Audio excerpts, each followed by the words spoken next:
Jared, let's talk some NBA playoffs. We had 4 games yesterday, 4 games today. Before we dive into the games that we have today, just want big overall takeaways from you yesterday and some of the games that you have. Did you bet anything yesterday, or were you kind of just sitting back and analyzing the teams? What were your thoughts on yesterday? Yeah, game one. So the trend says under, and the games 3 out of 4 stayed under. So the one, like, macro trends in the playoffs, I think do hold a little water for 2 reasons. One, well, really this particular trend. I think trends in general can be hit or miss. This particular trend I like because if you think about it logically, you're basing the totals off of what a lot of these teams did in the regular season. It's not the same sport in the postseason as it is in the regular season. It's completely different. So since 2014, games 1 and 2 of the first round have stayed under at about a 60% clip.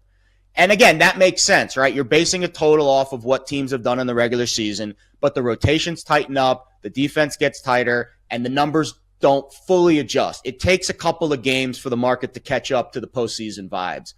3 out of 4 games. Even the game that went to overtime yesterday stayed under, in the Clippers Nuggets game. So I think macro-wise, defense up, maybe offense not as fluid, not as free-flowing as it is in the regular season. I wouldn't be betting all these crazy prop overs, SGPs. Like, I think you need to be a little patient in the postseason. It really is a second season. And the one thing you don't realize are a lot of people that just bet the NBA casually. And again, I'm a casual NBA fan, casual NBA bettor, but I think the macro trend too is this is a long postseason. The postseason is long. So it's just, you have to keep these things in mind as you're kind of handicapping each individual game. As for the results, I mean, the Clippers looked like the significantly better team for that entire game, but they couldn't finish the job. I think that's going to be an issue for them going forward. I thought the Bucks looked like, of all the teams, I thought the Bucks and the Lakers looked the worst. The Knicks are going to be tough. At the Garden's always tough to go in there and win. I wouldn't be shocked if that's a 7-game series where every team holds home court, because you could tell the Pistons just kind of buckled under the pressure of that MSG crowd in the fourth quarter of that game. I bet against the Nuggets in the series. I took some Clippers in the series thinking the Nuggets were going to fold, but I feel pretty negatively about that bet after watching that fourth quarter for LA. Yeah, no, I'm with you. I was going to ask you, which of those teams, Jared, that lost yesterday do you still like to win the series? I think a lot of people are probably going to go towards the Lakers, and I still think they do end up winning the series. But sure. I like the Clippers. You know, my handicap coming in was Denver opened up as a favorite. Nothing but Clipper money came in to win that series. And it's like, are we really going to do this again with the Clippers? You know, the team that has broken our hearts so many times, people are hopping back on. I understand there's a lot of reasons not to like Denver. They get rid of the coach. Their defense is awful. Murray's a little banged up. But they to me, were the clear better team yesterday, you know, and I think they're going to get the ball to Kawhi more in crunch time. And this is when coaching becomes a huge thing. You know, in a lot of these sports, in the MLB, in the NBA, in the NHL, your coaches, your managers don't get magnified in the regular season and what they do. But when we get to the playoffs, this is where they make their money. This is when you see who separates themselves.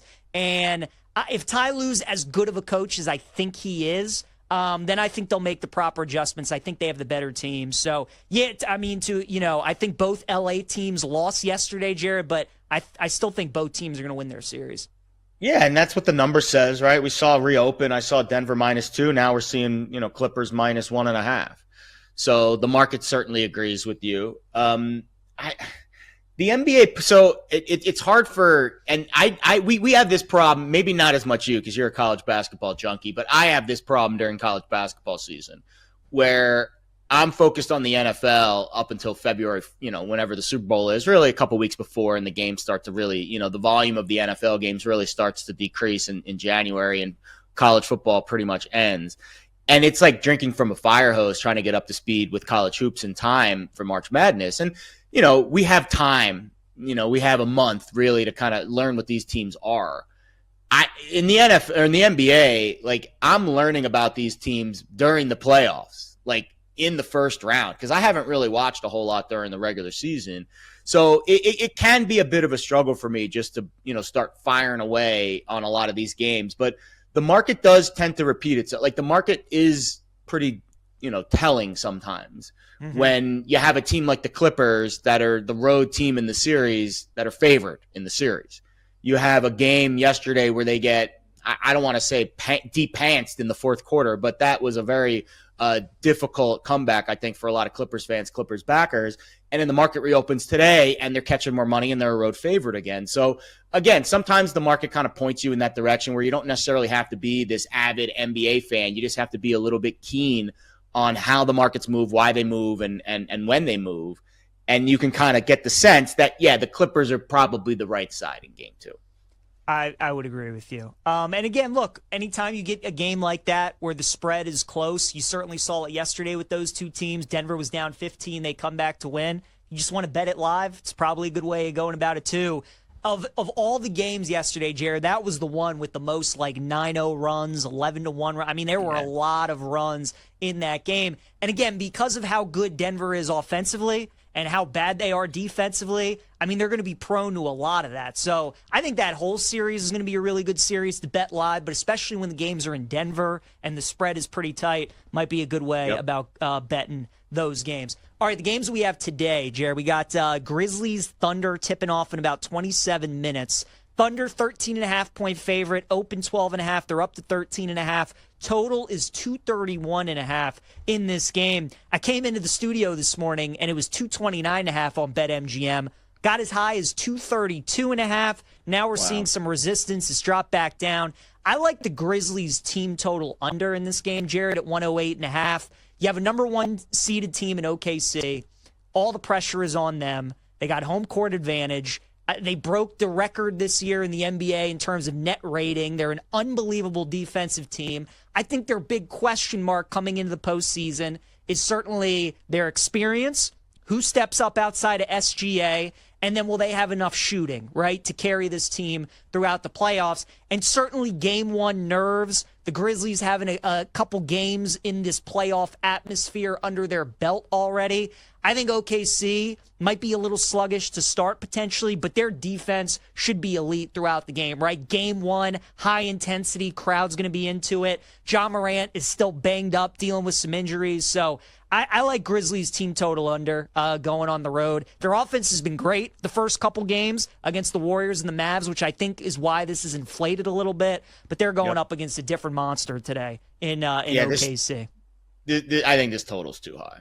I think 232.5 is, because again, it goes back to my original point. What are the Thunder in the playoffs? We know what they are in the regular season, but what are they in the playoffs? I think the emphasis continues to be even more so on defense, even more so on slowing things down. And then you mentioned Morant's injury. He kind of got the benefit of the doubt, and no one thought he was going to play A, as well as he did, B, as hard and as aggressive as he did in that second play-in game. I think this is the game that the ankle really starts to feel like you really start to feel that injury a little bit. So if you see, I see a 231.5 out there. It's juiced to the over. I see some 232. I like your take on the Memphis team total under. I think that's kind of in the same boat. I think I'm sticking with the early game under vibes, right? We saw that yesterday. We didn't even get the Bucks didn't even get to 100 yesterday, even though they've got a significantly better and more explosive offense, even though they don't have Dame, than the Grizzlies do. So I think under makes a lot of sense in that game, especially considering we've seen the total increase a significant amount over the last few hours. I think that only opens up a little more value to the under. I think we're going to see, I don't want to say 75% like yesterday, but I would be surprised if we saw like a 3-1 over day with all four games. I think 2-2, 3-1 of the under, and I think this early game really smells like an under, especially if the total's gone up a little bit.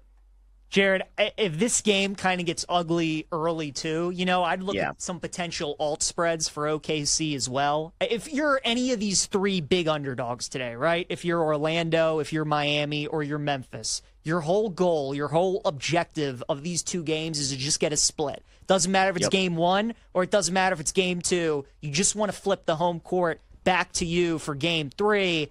And I think the Grizzlies right now, with Morant continue to be a little banged up. You've already played 2 play-in games. You're on the road for game one. It just feels like Memphis is obviously going to try to start the game. They're going to see where it's at. But, if they're down like 15 in the third quarter, I don't think they necessarily press it like they maybe would in game two or another game in this series. They kind of just let OKC have it, get ready for game 2 coming up. So if you like Oklahoma City and you want to lay the 13.5, I would probably just look at alt lines. I think this is a game, honestly, that OKC could end up winning by 30 points potentially.